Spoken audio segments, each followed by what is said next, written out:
അത് body mark ചെയ്ത സ്ഥലമാണ്.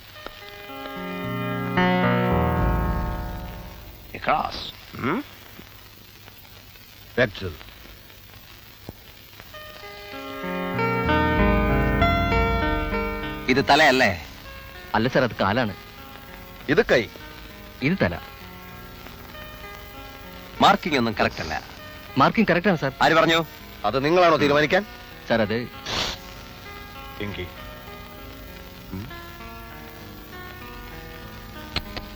കോൺസ്റ്റബിൾ, ഡയറി എടുക്കൂ.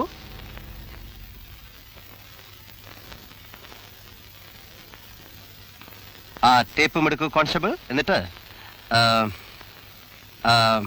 വാതിൽ നിന്ന് ഈ ബോഡി കിടന്ന ദൂരം അളക്കൂ.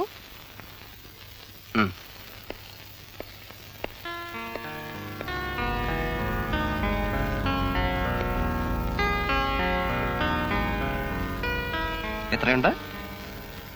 ഒരു 3-3.5 അടി വരും. ഓ, ആ ഡയറിയിൽ രേഖപ്പെടുത്തു. കൊലപാതകയുടെ ഷർട്ടിൽ നിന്ന് അടർന്നു വീണ ഒരു ബട്ടൺ കിട്ടിയിട്ടുണ്ട് സാർ. അതുകൊണ്ട് അതൊരു തുമ്പാണല്ലോ. അത് തുമ്പാണോ തുമ്പയാണോ എന്ന് ഞങ്ങൾ തീരുമാനിക്കും. ബട്ടൺ പോലും. ഒരേ തരത്തിലുള്ള എത്രയോ ലക്ഷം ബട്ടണുകൾ വിപണിയിൽ ഇറക്കുന്നുണ്ട്. ഈ ഒരു ബട്ടൺ നോക്കി കൊലയാളിയെ നിങ്ങൾ എങ്ങനെ കണ്ടുപിടിക്കും മിസ്റ്റർ?